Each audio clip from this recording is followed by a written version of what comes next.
Hi everyone. I just wanted to give you a brief video regarding how the forum will work and how it ties into the development of your Chapter 1.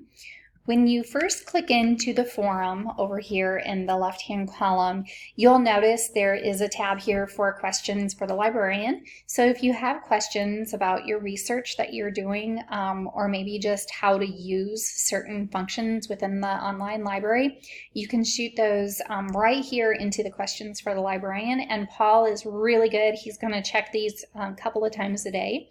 So sometimes it just makes it a little bit easier than doing an email, because if you have a question, chances are someone else has the same question. So this just makes it a little bit easier for everybody. There is a questions for the instructor tab.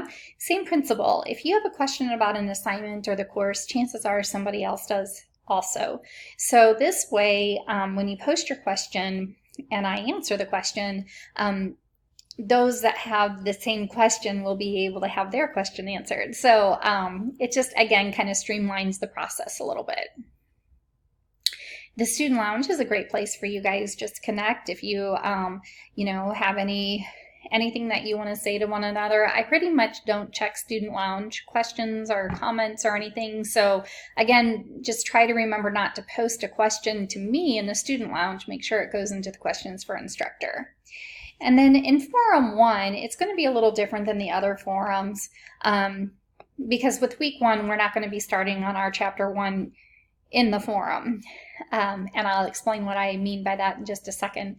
So you're going to answer this question basically, and then you will provide two response posts to your peers.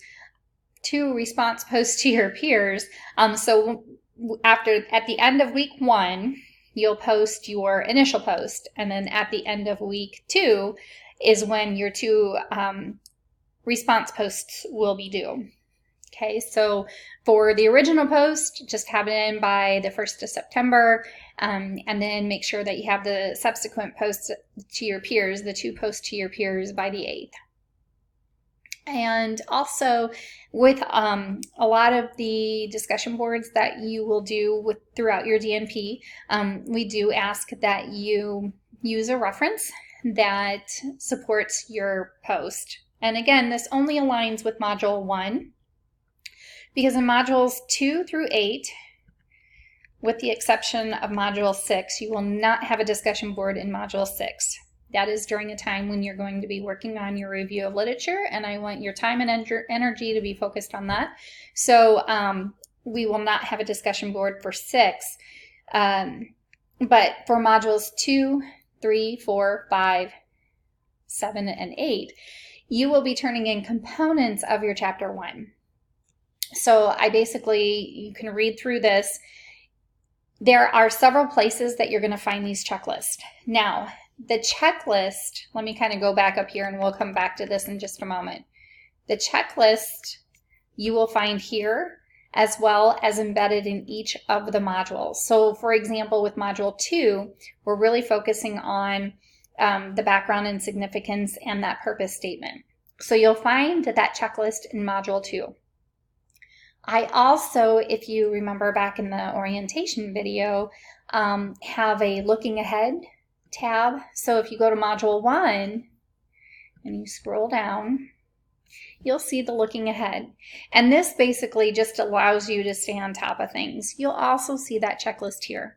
It's the same exact checklist that's found in Module 2, as well as this tab here, which is the checklist tab, as well as what is posted in the forum.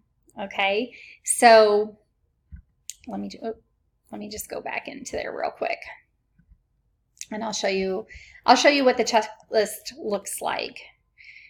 So the checklist that you're going to use it twice. You're going to use it for constructing your paper, this portion of your paper, and you're also going to use it to review your peers' paper.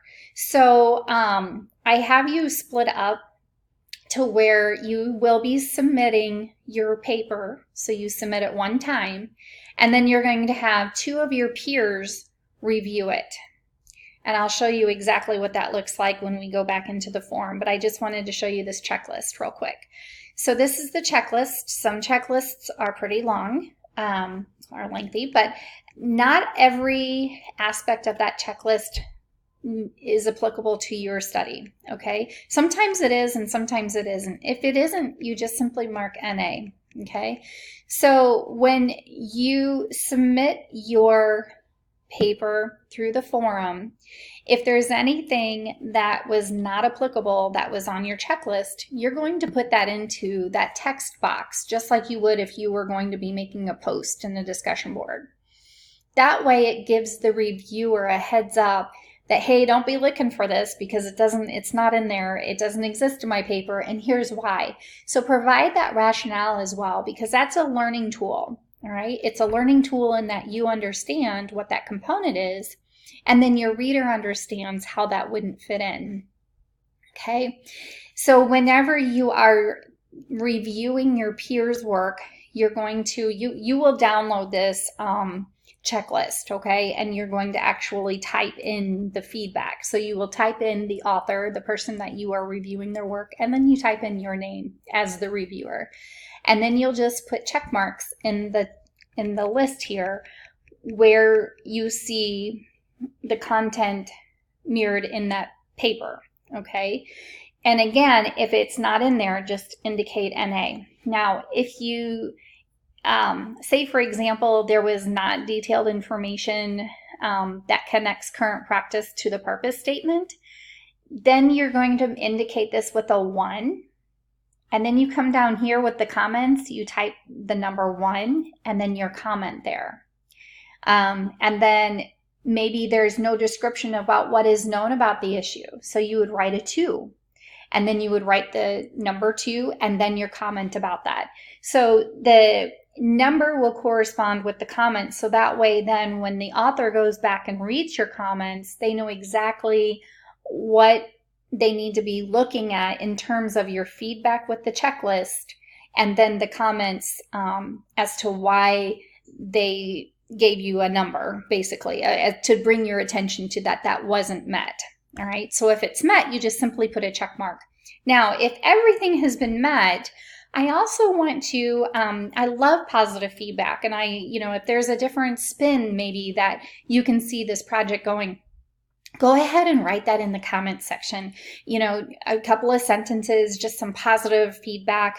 I love positive feedback, even if there's like some constructive feedback that needs to be mentioned first. So let's make this a really good experience for everyone. Let's critique what needs to be critiqued, but then also highlight those really good aspects of your peers' work. So as you notice, the checklist does go on and on for a lot of this. So, it is a bit of a process when you are writing your paper. It's a little bit of a process when you're evaluating your peers' paper. So, typically speaking, the background and significance is written as a grouping. Okay, so it's not the background and then significance and then purpose statement. Background and significance can be written on the same page. Sometimes, a lot of times it's about a 2-page background and significance, maybe a little bit longer if it needs to be. And then the purpose statement is usually about, it can be anywhere from a paragraph to an entire page. So I'm kind of looking around a ballpark about 3 to 4 pages for this component of your paper. And again, you can always refer back to other DNP projects that have been written to get an idea about what is contained in the background and significance and how that purpose statement is written. Okay, so going back to the course then, let me just get my bearings here a moment. So when you submit your paper to be reviewed, you're going to simply submit that as an attachment. It's very important to do it as an attachment because and make sure it's a Word document, because then what your reviewer can oftentimes, and what I will be doing is when I do my review, I do like in-text corrections and that sort of thing through the Word document. So you'll see that when I send it back to you, okay?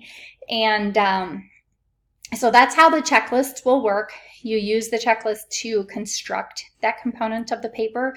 You will also use that checklist to review your colleagues' papers. So let's go in here just so I can show you how this will run. So if you notice, each of you, I have created a thread. So for example, Tommy, I don't mean to pick on you, but you're the top of the list. So Tommy, you are going to click on this link, and then you will submit your paper along with any comments in the text section that your reviewers would need to know. And then the reviewers, which is Denise and Jason, what you both will be doing then is you are going to use the blank checklist form. You will just download that, make it a Word document. You're going to review Tommy's paper, and you're going to provide her with feedback. You're going to either, put those check marks in the lines. You're going to use the numeric format if there's comments that maybe she needed to include. And then, of course, you're going to write the comments back to Tommy as part of the feedback.